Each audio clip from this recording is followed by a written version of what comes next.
Olá pessoal, tudo bem? Eu sou o professor Luciano Kenji.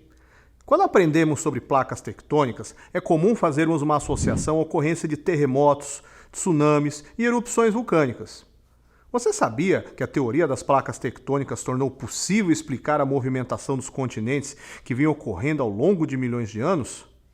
Como assim?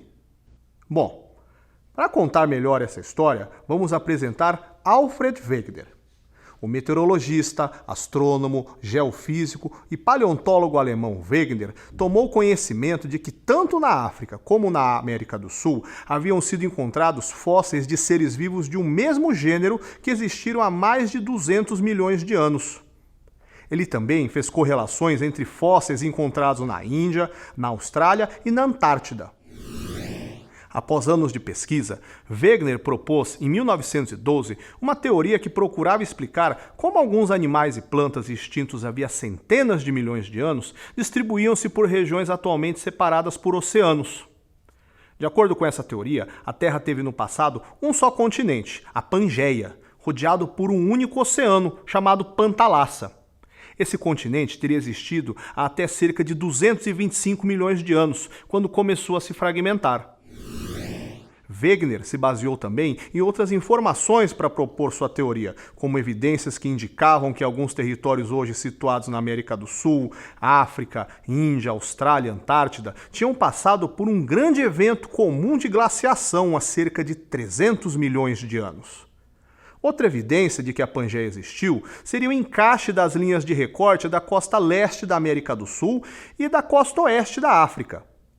No livro A Origem dos Continentes e Oceanos, publicado em 1915, Wegener aponta essas evidências para a construção de sua teoria sobre a fragmentação de um só continente, a teoria da deriva continental. Mas, na época, grande parte da comunidade científica não aceitou essa teoria.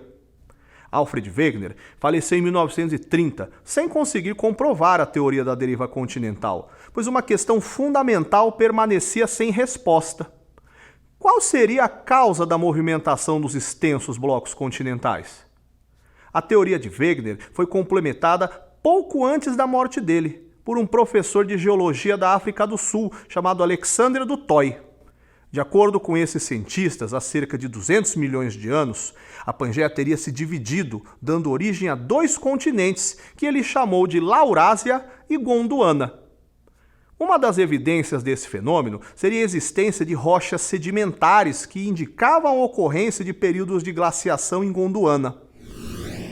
Mas foi apenas na década de 1960 que os cientistas apresentaram uma explicação para a movimentação dos continentes. O desenvolvimento de tecnologias que permitiram mapear o fundo dos oceanos, bem como o avanço dos conhecimentos científicos, tornaram possível mostrar que a camada que recobre a superfície da Terra, chamada litosfera, é formada por placas que se movimentam sobre o manto terrestre. Assim, foi proposta a teoria das placas tectônicas, que complementava as ideias de Wegener. Então, concluiu-se que a fragmentação da Pangeia se deve a uma contínua separação das porções continentais, desde milhões de anos atrás, o que explica a atual desconexão dos continentes. E já que esses deslocamentos prosseguem, você já imaginou como estarão distribuídos os continentes daqui a uns 150 milhões de anos, por exemplo? Espero que tenham gostado desta aula. Bons estudos e até a próxima!